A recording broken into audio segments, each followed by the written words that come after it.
Perkenalkan, nama saya Roni Julivan Nome. Saya dari Fakultas Pertanian, minat perlindungan tanaman. Pada video kali ini saya akan menjelaskan tentang mata serangga dan alat mulut serangga. Yang pertama, mata serangga. Serangga memiliki sepasang mata yang disebut mata faset atau mata menyibuk. Mata menyibuk merupakan mata yang memiliki ribuan reseptor warna individual. Gambar yang didapat merupakan kombinasi masukan dari ribuan omatidia yang terletak di permukaan konveks yang tertuju ke arah yang berbeda-beda. Oleh sebab itu, serangga sangat cepat lari bila kita ingin menangkapnya dibandingkan dengan mata biasa. Mata menyibuk dapat menangkap gambar dalam sudut yang sangat lebar dan dapat mendeteksi gerakan cepat, dan dalam beberapa kasus dapat melihat polarisasi cahaya. Karena lensa individual sangat kecil, efek diffraksi membatasi resolusi yang didapat. Hal ini dapat diatasi dengan meningkatkan jumlah dan ukuran lensa. Mata menyibuk dapat digolongkan menjadi dua grup: mata obsesi yang membentuk beberapa gambar terbalik, dan mata superposisi yang membentuk bayang tegak tunggal. Serangga memiliki banyak sekali mata untuk melihat, sehingga disebut dengan mata menyibuk. Masing-masing mata serangga dan sebagainya masing-masing omatidium berfungsi sebagai reseptor penglihatan yang terpisah. Setiap omatidium terdiri atas beberapa bagian, yaitu yang pertama, lensa yang kerucut kristalin; yang ketiga, sel-sel penglihatan yang pekat terhadap cahaya; yang keempat, sel-sel yang mengandung pigmen. Omatidium akan menangkap satu informasi, kemudian omatidium lain akan menangkap informasi penglihatan pada daerah lain. Gabungan gambar hasil dari tiap omatidium disebut mosaik. Bayangan dipertajam oleh otak ketika mengintegrasikan informasi visual dari omatidium tersebut. Lalat rumram merupakan salah satu contoh serangga yang memiliki mata terdiri dari omatidium. Arah omatidium adalah ke arah depan, belakang, bawah, atas, dan ke setiap sisi. Dengan demikian, mata lalat dapat menangkap informasi dari semua arah. Poin kedua adalah alat mulut serangga. Alat mulut serangga merupakan imbelan dari caput. Alat mulut merupakan salah satu alat tubuh yang mendukung kemampuan serangga untuk bertahan di alam yang bentuk dan ukurannya sangat bermacam-macam. Dengan tipe alat mulut tertentu, serangga hama dalam merusak tanaman akan mengakibatkan gejala kerusakan yang khas pada tanaman yang diserangnya.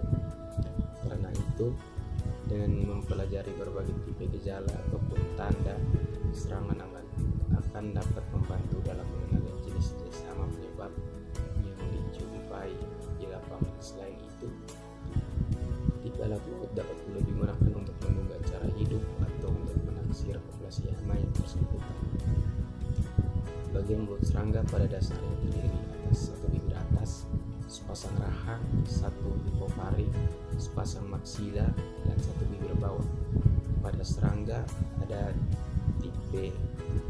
5 tipe mulut, yaitu yang pertama, tipe mulut penggigit dan pengunyah. Tipe mulut ini paling primitif karena bagian-bagiannya belum termodifikasi, terdiri dari sepasang bibir, organ penggiling untuk menyobek dan menghancur, serta organ tipis sebagai penyobek makanan disebut kemudian dikunyah lalu ditelan. Serta struktural alat makan di sini terdiri dari yang pertama, lagum, berfungsi untuk memasukkan makanan ke dalam rongga mulut. Yang kedua, epifaring, berfungsi sebagai pengecap. Yang ketiga, mandibula, berfungsi untuk mengunyah, memotong, dan menggunakan makanan. Yang keempat, maksila, merupakan alat bantu untuk mengambil makanan.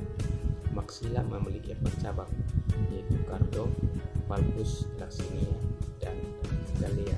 Yang kelima, hipofaring, serupa dengan lidah dan tumbuh dari dasar rongga mulut. Yang keenam, labium, sebagai bibir bawah bersama bibir atas, berfungsi untuk menutup atau membuka mulut. Labium terbagi menjadi 3 bagian, yaitu mentum, submentum, dan ligula. Ligula terdiri dari sepasang glosa dan sepasang paraglosa. Contoh serangga dengan tipe alat mulut ini yaitu Ordocoloptera, Orthoptera, Isoptera, dan Lepidoptera. Yang kedua, tipe alat mulut pengunyah dan pengisap. Tipe alat mulut ini diwakili oleh tipe alat mulut kumbang kayu dan lebah madu Apis cerana, merupakan tipe kombinasi yang struktur labrum dan mandibulanya serupa dengan tipe alat mulut penggigit dan pengunyah, tapi maksila dan labiumnya memanjang dan menyatu. Glosa merupakan bagian dari labium yang berbentuk memanjang, sedangkan ujungnya menyerupai lidah yang berbulu disebut flabellum yang dapat bergerak, menyusup, dan menarik untuk mencapai cairan nektar yang ada di dalam bunga. Yang ketiga, tipe alat mulut penjilat dan pengisap. Tipe alat mulut ini misalnya pada alat mulut lalat, Diptera. Pada bagian bawah kepala terdapat labium yang bentuknya berubah menjadi tabung yang bercela. Ruas pangkal tabung disebut rostrum dan ruas yang bawah disebut haestrum.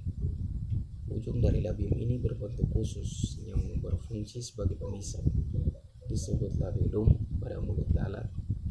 Bahan pangan padat menjadi lembek dan buruk akibat ludah yang dikeluarkan hama ini untuk melunakkan makanan kemudian baru dihisap. Yang keempat, tipe alat mulut pengisap. Tipe alat mulut ini biasanya terdapat pada ngengat dan kupu-kupu dewasa Lepidoptera dan merupakan tipe yang khusus, yaitu labrum yang sangat kecil dan palpus. Labium mempunyai palpus labialis yang berambut lebat dan memiliki 3 segmen. Bagian alat ini yang dianggap penting dalam tipe alat mulut ini adalah proboscis yang dibentuk oleh maksila dan kalian menjadi satu tabung yang sangat memanjang dan menggulung. Yang terakhir, tipe alat mulut menusuk dan pengisap.